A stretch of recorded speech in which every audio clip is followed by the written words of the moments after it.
एक पत्नी जो कि 2 साल पहले अपने पति को तलाक दे चुकी है, वह अचानक से अपने पति की बहन की शादी पर यहाँ पर आ जाती है। कारण यह था कि इस तलाक के बारे में गांव में किसी को भी नहीं पता था और लोग समझ रहे थे कि इन दोनों का आपस में विवाद चल रहा है और इसीलिए जो लड़की है वह अपने मायके में बैठी हुई है। उसके बाद वह आती है, आने के बाद शादी करवा देती है और शादी करवाने के बाद वह यहाँ से चुपचाप चली भी जाती है। अब चूंकि उस लड़के ने वादा कर रखा था कि मेरी बहन की शादी के बाद मैं खुद अपनी तरफ से सभी लोगों को बता दूंगा कि हम दोनों का तलाक हो चुका है, और ऐसा ही वो करता है। जब उसकी पत्नी यहाँ से सामान पैक करके चली जाती है तो उसके बाद वह गांव के कुछ लोगों को बुलाता है और उनमें से कुछ ऐसे लोग भी थे जिनकी रिश्तेदारी उस लड़की के मायके में थी। तो वहां पर उन लोगों को बुलाकर वह उनसे कहने ही वाला होता है कि मेरा और मेरी पत्नी का आज से 2 साल पहले तलाक हो चुका है। लेकिन उतनी ही देर में यहां पर जो लड़की होती है वह एकदम से आ जाती है और आने के बाद इसे रोकते हुए कहने लगती है कि क्यों ना एक नई शुरुआत करते हैं। अब इस बात को सुनने के बाद लड़का हैरान तो होता है, लेकिन लड़की की मुस्कुराहट देखकर वह समझ जाता है और फिर जो होता है उसके बारे में किसी ने कल्पना भी नहीं की थी। क्या हुआ था ऐसा, पूरी सच्चाई के बारे में जानने के लिए वीडियो को अंत तक जरूर देखें। नमस्कार दोस्तों, मेरा नाम है जीतू और आप लोग देख रहे हो ब्रेन डिमांड चैनल। वीडियो को ज़्यादा से ज़्यादा शेयर करें और चैनल को सब्सक्राइब करना ना भूलें ताकि मेरा हौसला बढ़ता रहे। उत्तर प्रदेश के मथुरा के अंदर एक गांव में एक लड़का रहा करता है, जिस लड़के का नाम होता है राकेश। राकेश अपने परिवार का इकलौता बेटा है। उसकी एक छोटी बहन है जिसका नाम गुड़िया होता है और उसके माता पिता होते हैं। राकेश के पिता जमींदार हैं, यानी कि उनके पास अच्छी खासी पुश्तैनी जमीन है जिस पर वो खेती बाड़ी करके अच्छे से अपना समय तो व्यतीत ही कर ही रहे हैं, लेकिन साथ में उनके पास कुछ पैसा भी होता है। लेकिन एक सबसे बड़ी कमी राकेश के पिता में होती है, क्योंकि वे बिल्कुल भी पढ़े लिखे नहीं थे और ये कमी उन्हें खला करती थी। लोग तरह तरह की बातें उनसे कह दिया करते थे और इन्हीं बातों को सोच सोचकर यहाँ पर जो राकेश का पिता होता है वह अपने बेटे को इतना पढ़ाता है कि पूरे गांव में उसका नाम हो जाता है कि ये गांव में सबसे ज़्यादा पढ़ा लिखा है।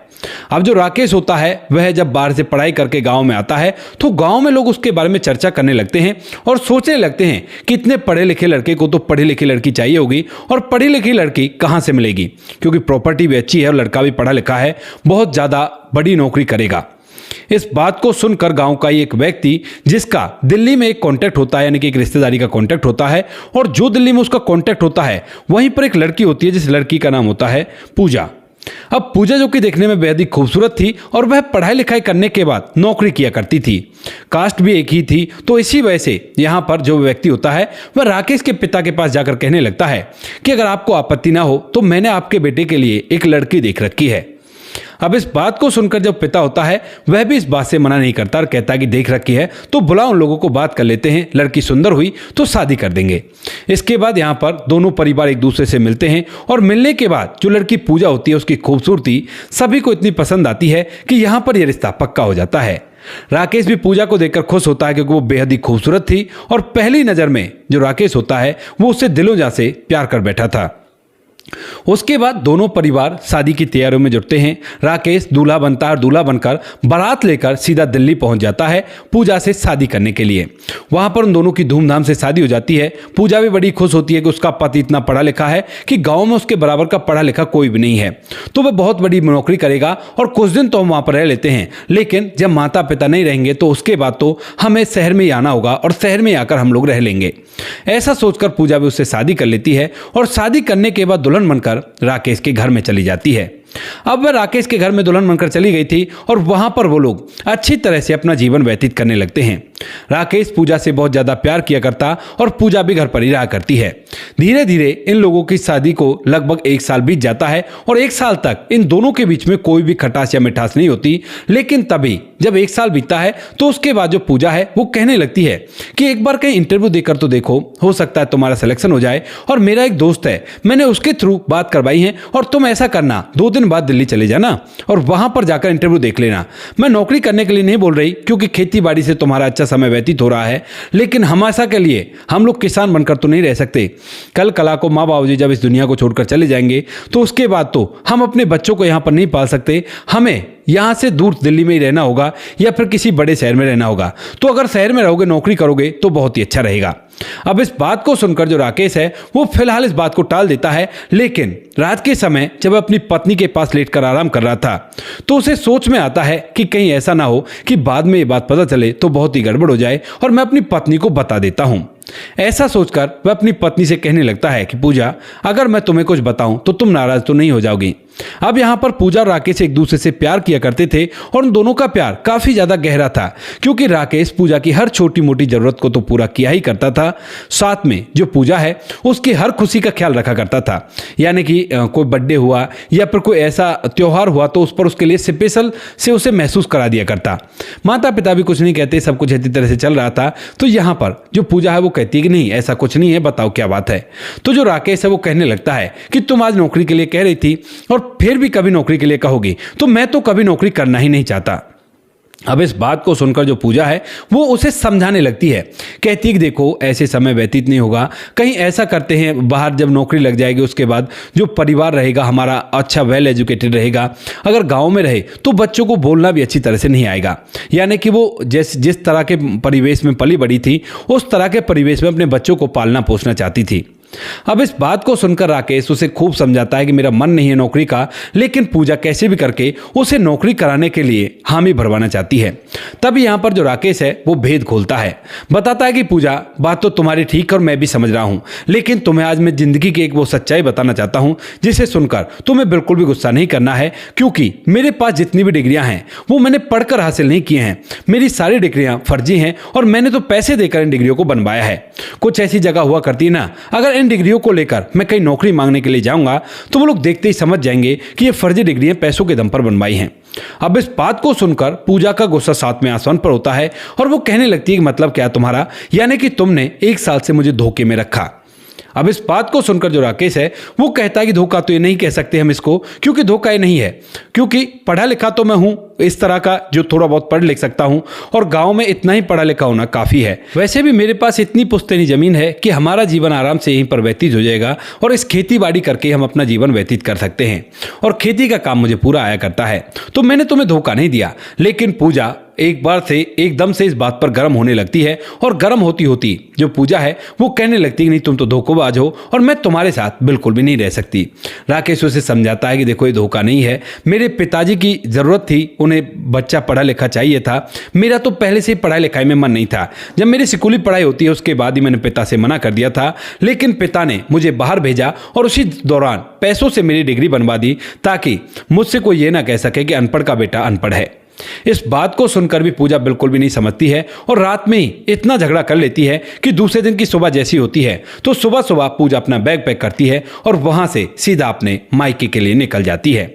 जब पूजा यहां से जाती है तो घर वाले पूछते हैं कि क्या हुआ, तो यहां पर जो बेटा होता है राकेश वह अपने पिता को बता देता है कि मैंने आज वो बात उसे बता दी और इसी वजह से वो नाराज होकर चली गई कि हमें धोखा दिया गया है। अब इस बात को सुनकर जो पिता है उसे गुस्सा आने लगता है, कहता है कि देखो इस घर में किसी भी चीज की कमी नहीं है, उसके बाद भी ऐसा कर रही है, ये तो बहुत गलत है। उसके बाद वह पूजा के घर वालों से बात करता है और पूजा के घर वाले जब इस बात को सुनते हैं तो कहने लगते हैं कि कोई बात नहीं, हम अपनी बेटी को समझा बुझा देंगे। ऐसा कहकर वह इस बात को फिलहाल तो यहीं पर बंद कर देते हैं और उसके बाद धीरे धीरे समय बीतता है। समय के साथ साथ राकेश पूजा से बात करने की कोशिश करता है, लेकिन पूजा बिल्कुल भी उससे बात नहीं करती है और धीरे धीरे जब 6 महीने इन बातों को बीत जाते हैं तो 6 महीने बाद जो राकेश होता है वह अपनी पत्नी पूजा को मनाने के लिए दिल्ली चला जाता है।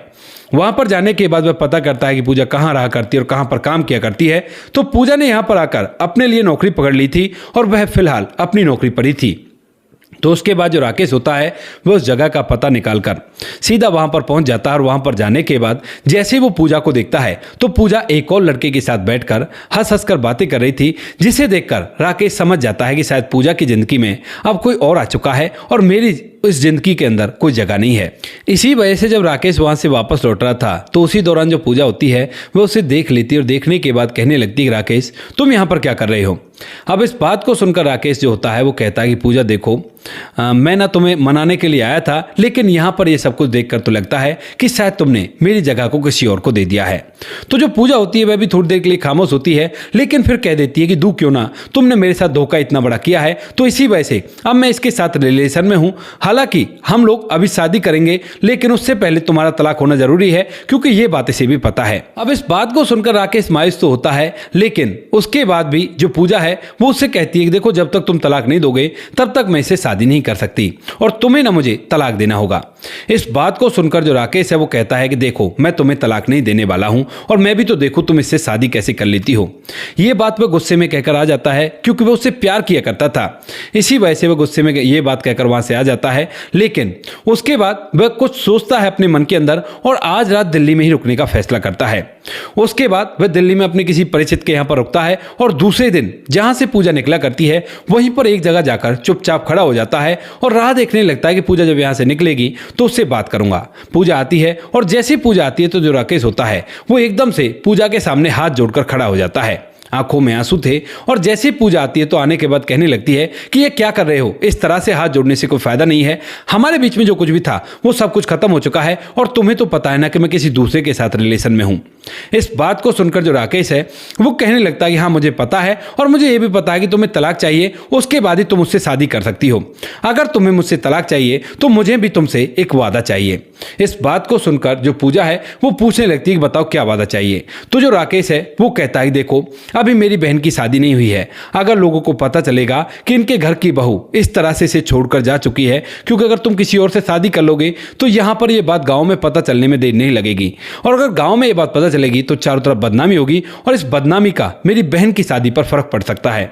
तो हाथ जोड़कर तुमसे निवेदन है कि अगर तुम चाहो तो मैं तुम्हें तलाक भी दे दूंगा, लेकिन तुम्हें ना मेरी जब बहन की शादी हो जाए तो उसके बाद ही शादी करना। तब तक यही दिखाना कि पत्नी रूठ कर मायके में बैठी हुई है, वो बात तो संभल जाएगी। इस बात को सुनकर पूजा थोड़ी देर सोचती है और जब वह देखती है कि तलाक देने के लिए भी तैयार है तो वो कहती है कि ठीक है, कोई बात नहीं, तुम्हें मुझे तलाक देना होगा और उसके बाद मैं ऐसा ही करूंगी, जब तुम्हारी बहन की शादी हो जाएगी तो उसके बाद ही इस लड़के से जिसका नाम विकास है इससे शादी करूंगी। ऐसा कहकर जो पूजा है फिलहाल तो अपने काम के लिए चली जाती है, लेकिन यहाँ पर जो राकेश होता है वह आज बहुत ज़्यादा रोता है और अंदर ही अंदर घुट घुट कर फूट फूट कर रोने लगता है, क्योंकि बाहर तो नहीं दिखा सकता, क्योंकि साहब मर्द है ना, तो मर्द को बाहर रोना अलाउड नहीं होता है। तो इसी वजह से वह अंदर ही अंदर रोता है और रोते हुए अपने घर पहुंच जाता है, यानी कि दिल्ली से मथुरा आ जाता है और वहीं पर अपने घर में भी चला जाता है। यहाँ पर वो लोग कुछ दिनों तक रहते हैं और कुछ दिन रहने के बाद अचानक से जो राकेश होता है उसके परिवार पर एक दुखों का पहाड़ टूट पड़ता है। उसके जो पिता होते हैं उन्हें हार्ट अटैक आता है और हार्ट अटैक आने के बाद जो पिता होते हैं वह इस दुनिया को छोड़कर चले जाते हैं।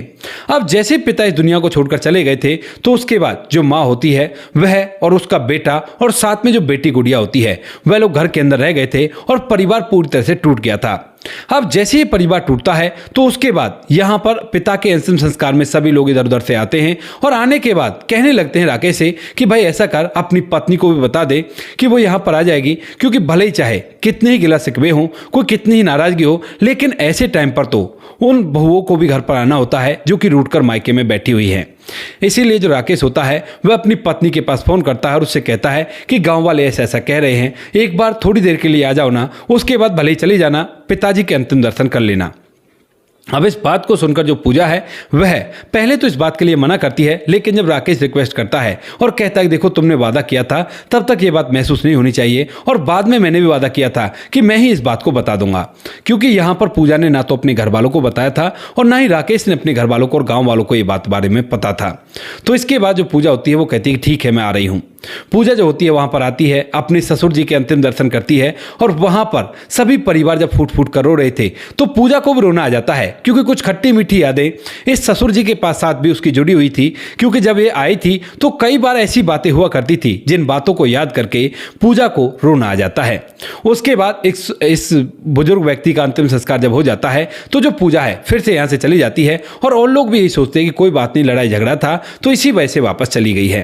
पूजा अब फिर से अपने वहां पर रहने लगती है और उसके बाद यहां पर अपने पति से कहने लगती है, यानी कि जो उसका तलाकशुदा पति है राकेश, उससे कहती है कि देखो अपनी बहन के लिए जल्द से जल्द रिश्ता ढूंढो, अब मैं ज्यादा दिन सब्र नहीं कर सकती। इस बात को सुनकर यहाँ पर जो राकेश होता है वह भी अब जोर शोर से रिश्ता ढूंढने में लग जाता है और धीरे धीरे जैसे कुछ दिन बीतते हैं तो कुछ दिनों बाद यहाँ पर जो राकेश है उसे एक लड़का मिल भी जाता है, जिस लड़के से वह अपनी बहन की शादी तय करा देता है।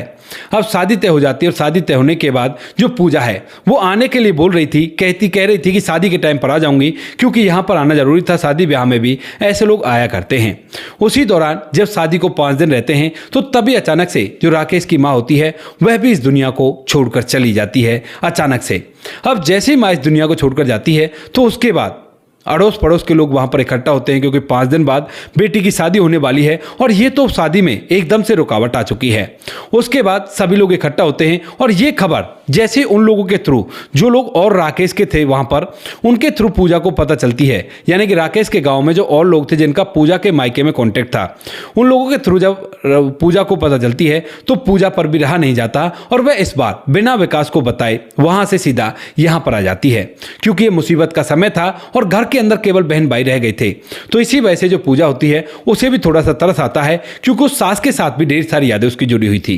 वह यहां पर आती है और अपनी सास का अंतिम संस्कार करवाती है और अंतिम संस्कार होने के बाद जो पूजा है वो फिलहाल यहीं पर रुकने का फैसला करती है, क्योंकि अब ये दिन इनके लिए काफी मुश्किल होने वाले हैं। तो मुश्किल समय में वो इनका इतना तो साथ दे ही सकती है। जो पूजा है वो वहीं पर रुक जाती है और उसके बाद जो राकेश है वो काफ़ी ज़्यादा परेशान रहता है कि बहन की शादी का क्या होगा, क्योंकि सारी बुकिंग वगैरह हो चुकी थी, पंडित जी से भी बोल दिया था और सारे जो निमंत्रण थे वो भी दे चुके थे, कुछ रिश्तेदार घर पर आ चुके थे। तो वह अब इसीलिए गांव के जो गणमान्य लोग होते हैं, यानी कि जो बड़े बुजुर्ग होते हैं, उनसे सलाह मशवरा करता है। तो वो कहते हैं कि भाई देखो, ऐसे मामले में पंडित जी की राय लेना जरूरी है, जैसा पंडित जी बोल दे वैसा ही हुआ करता है। उसके बाद जो राकेश होता है अपनी बात पंडित जी के सामने रखता, कहता है कि देखिए साहब, यहाँ पर सभी को साई वगैरह दे चुकी हैं, जो बारात का बैंक्वेट हॉल वगैरह है या बैंड बाजे वाले या खाना पीना बनाने वाले सभी को साई दे चुकी है, अब क्या करें। तो यहाँ पर जो पंडित जी होता है बड़ा ही सोच विचार करता है और सोच विचार करने के बाद कहता है कि देखो शादी तो हो सकती है, लेकिन उसके लिए आपको अस्थि विसर्जन अभी नहीं करना होगा, बाद में अस्थि विसर्जन करने देना। अब ये ना जाने कौन सी रीति रिवाज थी, इसके बारे में तो मुझे नहीं पता, लेकिन पंडित जी ने ऐसा कहा था कि अभी अंतिम संस्कार कर देते हैं, बाद में अस्थि विसर्जन कर देंगे शादी के बाद, और तब तक आप लोग शादी करके, लेकिन शादी के अंदर एक शर्त रहेगी, बिल्कुल भी धूमधाम नहीं होनी चाहिए और आराम से बिल्कुल एक साधारण तरीके से विवाह होना चाहिए। तो यहाँ पर जो राकेश है वो कहता है कि ठीक है पंडित जी, अगर ऐसी बात है तो ऐसा ही हो जाएगा। उसके बाद ऐसा ही होता है, वो शादी बड़े ही आराम से होती है और जब शादी होकर लड़की विदा होने के लिए जाती है तो उसी दौरान जो छोटी बहन गुड़िया होती है वह एकदम से फूट फूट कर रोने लगती है। अभी उसकी भाभी उसके साथ में ही थी और जब भाभी उसके साथ में होती है तो यहाँ पर जो भाभी होती है वो कहने लगती है कि क्या हुआ छोटी, इस तरह से क्यों कर रही हो। तो वह कहती है कि भाभी, दरअसल मैं ना फिलहाल अब अपने भाई की तरफ देख रही हूँ, क्योंकि तुमने तो बोल ही दिया है कि तुम यहाँ पर वापस नहीं आओगी। अगर पीछे से भाई अकेला रह गया तो उसके साथ क्या क्या बीतेगा, वो अकेला बहुत ही परेशान हो जाएगा। तो मेरे कहने से क्या तुम मुझे इतना दे सकती हो कि तुम भाई के पास रुक जाओ। अब इस बात को सुनकर जो राकेश होता है वह भी वहां पर आ जाता है और उसके बाद उसकी आंखों में आंसू आ जाते हैं। इधर जो पूजा होती है उसकी आंखों में भी आंसू आ जाते हैं, लेकिन उसके बाद जो पूजा है वो कहती है कि कोई बात नहीं, तुम अपनी विदाई की तैयारी करो। तभी अचानक से बाहर से एक व्यक्ति आता है और कहता है कि तुम्हें ना कुछ सामान लेकर आना है जो लड़की के साथ विदा होकर जाएगा। अब इस बात को सुनकर यहाँ पर जो राकेश होता है वह जाने लगता है, लेकिन तभी जो वह महिला होती है जो कि रिश्तेदारों में से आई थी और उसने कहा था कि ऐसे ऐसे सामान आना है, वो कहता है कि अकेले मत जाओ, अपनी पत्नी को लेकर जाओ, क्योंकि लेडीज सामान है, यहाँ पर तुम्हारे ताऊजी सब कुछ संभाल लेंगे। इस बात को सुनकर जो पूजा है वह उसकी तरफ देखता है और पूजा भी कहती है कि ठीक है चलते हैं, अभी लेकर आते हैं। ऐसा कहकर दोनों पति पत्नी जो कि तलाकशुदा हो चुके हैं और 2 साल उनके तलाक को हो गए हैं, वह बाजार जाते हैं और बाजार से जो पूजा है उस सामान को खरीदती है। और खरीदने के बाद जब लोग वापस आ रहे थे तो उसी दौरान जो विकास होता है वह एकदम से बाइक के सामने आ जाता है और पूजा को खरी खोटी बातें सुनाने लगता है। कहता है कि पूजा, तुम्हें जरा भी सेंस नहीं है, मुझे बताया भी नहीं और ऊपर से मेरा फोन भी नहीं उठाया। अब इन बातों को सुनकर राकेश को तो लगता है कि वह उसे रोके, लेकिन वह पति होने का हक पहले ही खो चुका था और उसके बाद वह सर नीचे करके खड़ा हो जाता है। जो शॉपिंग कर रखी थी उन थैलों को वह उसके हाथ में से लेता है और लेने के बाद उन थैलों को राकेश के हाथ में रखकर कहने लगता है कि तुम इन्हें ले जाओ और इसको मैं ले जा रहा हूं, ये अभी कभी मेरे साथ जाएगी। ऐसा कहकर वह पूजा को खींचने लगता है, लेकिन तभी जो पूजा उसे समझाने लगती है, कहती है देखो विकास, ऐसा मत करो, अभी इसकी बहन की शादी है और इसने मुझसे वादा किया कि शादी के बाद ये सभी लोगों को हमारे बारे में बता देगा और इसीलिए मैं यहाँ पर आई हूँ। लेकिन तभी यहाँ पर जो विकास होता है वो कहने लगता है कि अच्छा, तो मैं समझ गया, तुम्हारा इससे अलग होने का इरादा ही नहीं है और इसी वजह से आज तक तुमने मुझे अपने से टच नहीं होने दिया, तो ऐसा करो तुम इसी के साथ रहो। ऐसा कहकर वह उसका हाथ झटकता है और हाथ झटकने के बाद वहां से जाने लगता है। थोड़ी दूर दूर आगे जाने के बाद वह कहता है कि देखो आखिरी मौका है तुम्हारे पास, अगर तुम चाहो तो अब भी मेरे साथ चल सकती हो। लेकिन पूजा कह देती है कि देखो अभी तो मैं नहीं आ रही, 2 दिन बाद आ जाऊंगी। जब ये लड़की विदा हो जाएगी तो उसके बाद मुझसे तुम जो कुछ कहना वो कह लेना। उसके बाद जो विकास होता है वह उसे वहां पर अकेला छोड़कर चला जाता है और जो राकेश होता है उसे लेकर वापस आता है। वापस आने के बाद वो सभी लोग अपनी बहन की विदाई करते हैं गुड़िया की, और गुड़िया की जब विदाई हो जाती है तो उसके बाद रात के समय वो लोग घर के अंदर आराम करते हैं। दूसरा दिन होता है, दूसरे दिन की सुबह सुबह घर के अंदर छोटा मोटा ऐसा काम होता है, उस काम को वो लोग करते हैं और जो रिश्तेदार होते हैं उन सभी को विदाई मिल जाती है। जब रिश्तेदार विदा हो जाते हैं और घर के अंदर केवल राकेश और पूजा रह गए थे तो उसी दौरान जो पूजा है वो कहने लगती है कि देखो राकेश, मैंने तो अपने लिए जीवन साथी ढूंढ रखा है, तुम भी किसी को लड़की को ढूंढ कर उससे शादी कर लेना और अपने जीवन को आराम से व्यतीत करना, क्योंकि कल मैं यहाँ से चली जाऊंगी सुबह सुबह और उसके बाद तुम अकेले यहाँ पर रह जाओगे। तो जो राकेश होता है वह अपनी आंखों में आंसू ले आता है, कहता है कि पूजा जिससे मैंने प्यार किया था उसको तो मैं सही तरह से रख नहीं पाया, अब भला किसी और से शादी करके क्या फायदा होगा। अब पूजा इस बात को सुनकर उसकी तरफ देखने लगती है तो उसके बाद जो राकेश होता है वह अपने आंसू को पहुंचते हुए कहता है कि खैर छोड़ो इन बातों को, तुम्हें उसके साथ रहना है, तुम आराम से रहो, मैं तुम्हें इसमें बिल्कुल भी टाल मटोल नहीं करूंगा। और हाँ, मुझे अपना वादा याद है, तुमने मेरी बहन की शादी तक मेरा साथ दिया है, तो जब तुम यहाँ से चली जाओगी तो उसके बाद गांव के उन लोगों को जिन्होंने हमारी शादी करवाई थी, जो कि मीडिएटर हैं, और साथ में कुछ और गणमान्य लोगों को बुलाकर मैं बता दूंगा कि उससे मेरा तलाक हो चुका है। इस बात को सुनकर जो पूजा है वह आज से ही इस बात के लिए सोच में पड़ जाती है, क्योंकि राकेश ने बोल दिया था कि वह दूसरी शादी नहीं करेगा और रात भर वह इस बारे में सोचती है। लेकिन फिर भी दूसरे दिन सुबह सुबह वह अपना सारा जो कुछ भी छोटा मोटा सामान था उसे पैक करती है और एक ऑटो बुलाकर उसके अंदर बैठकर वहां से रवाना हो जाती है।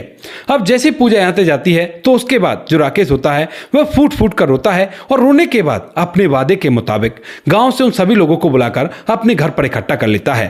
क्योंकि उसे अब बताना है कि उन दोनों का तलाक हो चुका है और अब उसका उससे कोई भी ताल्लुकात नहीं है। 2 साल पहले उनका तलाक हो गया था, इसीलिए उन लोगों को वहां पर इकट्ठा तो कर लेता है। लेकिन जैसे ही यहां पर वह उनसे कुछ कहने वाला होता है तभी अचानक से बाहर पर एक ऑटो आता है और जैसे ही ऑटो आता है तो उस ऑटो में से पूजा उतरती है और उतरने के बाद सीधा वह राकेश के पास जाती है, कहती है कि बता दिया। तो राकेश कहता है कि नहीं, अभी नहीं बताया, बस बता ही रहा था। तभी यहां पर जो पूजा होती है वो उसकी तरफ देखकर मुस्कुराती है और कहती है कि क्यों ना नई शुरुआत करें। अब इस बात को सुनकर राकेश उसकी तरफ देखता ही रह जाता है और कहता है कि क्या मतलब है तुम्हारा। तो वो कहती है कि अंदर चलो, नई शुरुआत करते हैं। इस बात को सुनकर राकेश समझ जाता है कि पूजा का इशारा क्या है और उसके बाद वह उन सभी से कहता है कि देखो अंकल, जो भी चाचा ताऊ हैं हमारे, उन सभी के ये बात कहना चाहता हूं कि मेरी बहन की शादी बहुत अच्छे से निपट गई और इसमें आप सभी लोगों का खूब हाथ है, तो इसी वजह से कुछ मिठाइयां बच गई हैं, उनको अपने बच्चों को भेज देना, वो लेकर चले जाएंगे। ऐसा कहकर राकेश अंदर चला जाता है और वो लोग हैरान होते हैं। उसके बाद वह जो राकेश होता है वह अंदर जाता है और पूजा से पूछता है कि पूजा क्या हुआ, तुम्हारा मन कैसे बदला। तो उसके बाद वो कहने लगती है कि तुम जैसा प्यार करने वाला मुझे कहीं भी नहीं मिलेगा। जब मैं यहाँ से जा रही थी और रात भर मैंने इसी बारे में सोचा तो मुझे लगा कि तुम्हें खोना एक बेवकूफ़ी भरा फैसला होगा। जब हम लोग गाँव में अच्छी तरह से रह सकते हैं तो शहर में रहकर क्या फ़ायदा, इसीलिए मैं वापस आ गई और आज से हम लोग एक साथ रहेंगे। ये बातें धीरे धीरे गाँव में पता चलती हैं और जब गाँव में पता चलती हैं तो लोग हैरान तो होते हैं, लेकिन इस बात से खुश भी होते हैं कि दोबारा से दोनों एक साथ रह रहे हैं। तो दोस्तों ये थी आज की कहानी। आपको जैसी भी लगी हो कमेंट सेक्शन में बता देना। वीडियो अगर अच्छी लगी हो तो वीडियो को लाइक और चैनल को सब्सक्राइब जरूर करें, ताकि हमें थोड़ा सा हौसला मिल सके आप लोगों के लिए ऐसी अच्छे वीडियो बनाने के लिए। इन कहानियों को सुनाने का उद्देश्य किसी को परेशान करना बिल्कुल भी नहीं है। ये कहानी आपको इसलिए सुनाई जाती है ताकि आप लोग इन कहानियों में से कुछ ना कुछ सीख सको और अपने जीवन में उस चीज़ को अप्लाई कर सको। मिलते हैं किसी नेक्स्ट वीडियो नए टॉपिक के साथ, तब तक के लिए जय हिंद, जय भारत, जय हिंदुस्तान।